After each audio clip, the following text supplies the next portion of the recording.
안녕하세요. 세종몽땅부동산 대표 정진숙입니다. 오늘은 양도소득세 국세청에서 알려주는 양도소득세 실수 사례 세 번째 이야기입니다. 세 번째는요, 내가 분양권을 가지고 있었을 때 어떠한 실수를 많이 하시는지에 대한 이야기니까요. 제 영상 끝까지 지켜봐 주시면 감사하겠습니다. 시작하겠습니다.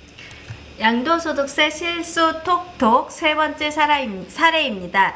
21년도 1월 1일 이후부터 취득한 분양권은 주택수에 포함되어 다른 주택을 양도할 경우에 1세대 1주택 비과세를 받지 못하는 사례가 있습니다. 강대한 씨는 21년도 2월에 분양권을 취득한 후 21년도 5월에 서울 동작구에 소재한 B주택을 6억 원에 취득하고 2년이 지난 시점 23년도 7월에 9억 원에 양도를 했습니다. 강대한 씨는 B주택 양도 시 다른 주택이 없어 1세대 1주택으로 비과세 신고를 하였으나 A 분양권이 주택수에 포함되어 B주택에 대해 비과세를 받지 못하고 비과세 적용을 받게 되면 12억 미만이기 때문에 양도소득세가 0원인데 비과세 미적용을 받아서 9,300만 원의 세금을 냈습니다. 사례 설명을 드리겠습니다. 21년도 1월 1일 이후에 취득한 분양권은 1세대 1주택 비과세 규정의 적용 시 주택수에 포함이 됩니다. 따라서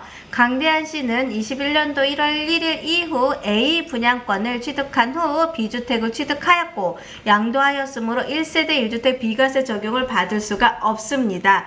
양도 전에 꼭 체크해야 될 사항이 있는데요. 주택 취득 당시 분양권을 보유하고 있었다면 해당 분양권을 언제 취득했는지가 꼭 필요합니다. 21년도 1월 1일 이후에 취득한 분양권은 주택수에 포함이 되기 때문에 20년도 12월 31일 이전에 취득한 분양권은 주택수에 불포함이 됩니다. 그래서 21년도 1월 1일 이후에 취득한 분양권은 주택수에 포함이 되기 때문에 양도소득세 비과세가 안 되는 거를 하나를 이야기를 하고요.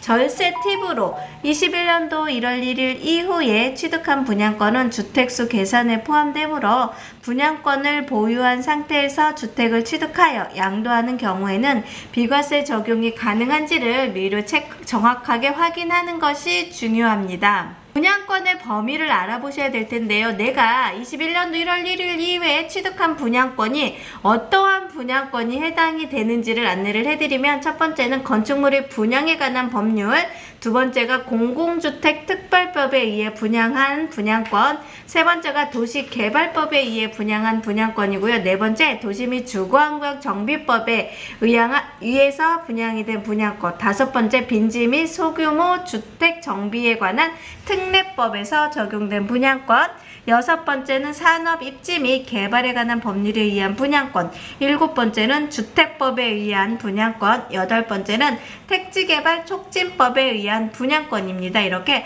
우리나라에서는 소득세법 제88조 10호에 따라 소득세법 시행령 152조 4에 따라 분양권의 범위를 총 8가지로 정의를 해놓고 있는데요. 이 8가지 정의의 법에 의하여 분양을 받으신 분이라 하면 분양권으로 들어가기 때문에 그 해당 지위를 매매 또는 증여 등에 의하여 취득하는 것을 모두 포함을 하기 때문에 21년도 1월 1일 이후에 취득한 분양권도 확인을 해보시면 좋을 것 같습니다.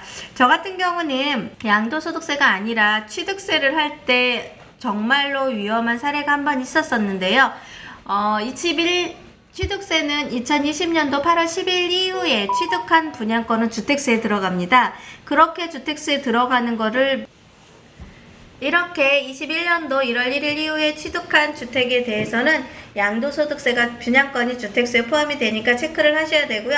저 같은 경우는 취득할 때 조금 어려움을 겪은 적이 있었습니다. 취득 당시에 20년도 8월 10일 이후에 분양권을 취득하신 분들도 양도소득세는 해당 대상이 안 되지만 취득세에서는 주택수에 포함이 되거든요. 그래서 제 고객인 분께서는 고덕에 20년도 8월 10일 이후에 분양권 하나를 취득을 하셨습니다. 미분양 주택을 취득을 하셨는데 분양권 회사에서는 주택수에 포함이 안 됩니다. 주택수에 포함이 안 됩니다. 이렇게 말씀을 계속 하시다 보니 저희 고객분도 주택수에 포함이 안 된다고 인식을 하시고 특별하게 저희한테 말씀 말씀을 하시진 않으셨어요. 그러다가 주택을 하나 가지고 계신 상태에서 세종에 있는 주택을 매수를 하시는 상황이 되셔서 세종에 있는 주택을 매수를 하시면서 취득세를 계산을 하고 있던 찰나 아파트 잔금을 치르고 딱 났는데 주택수에 포함이 된 거예요. 그러다 보니 매수자가 분양권을 20년도 8월 10일 이후에 취득을 했기 때문에 주택수에 들어가 3주택이 되다 보니까 취득세가 8%가 적용이 되니까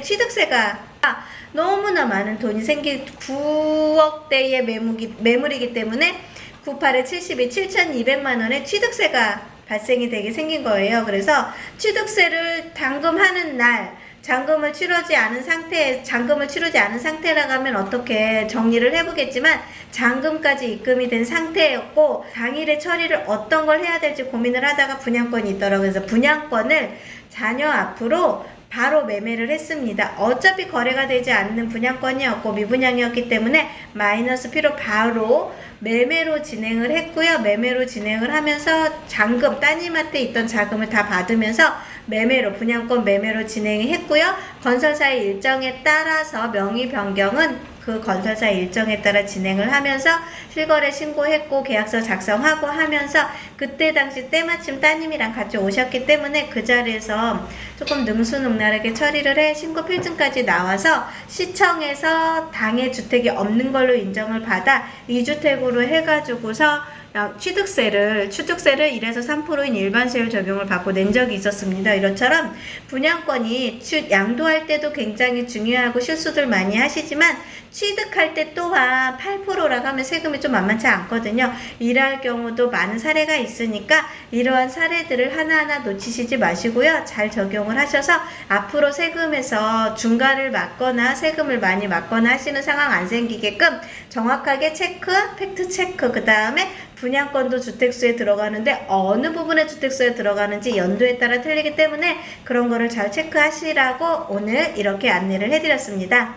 그리고 오늘은 양도소득세 실수 톡톡에 대한 이야기 중에 분양권이 주택수에 들어가서 비과세를 0원이었던 세금을 7,800만 원이라는 세금을 냈던 사례를 안내해드렸습니다. 그리고 제가 현장에서 있었던 취득세 사례까지 안내를 해드렸으니까 다양한 사례들, 다양한 이야기들을 안내를 많이 해드릴 테니까 제 채널 구독, 좋아요, 알림 설정 부탁드리겠습니다. 즐겁고 편안한 시간 되십시오. 감사합니다. 세종몽땅 부동산의 정진숙이었습니다.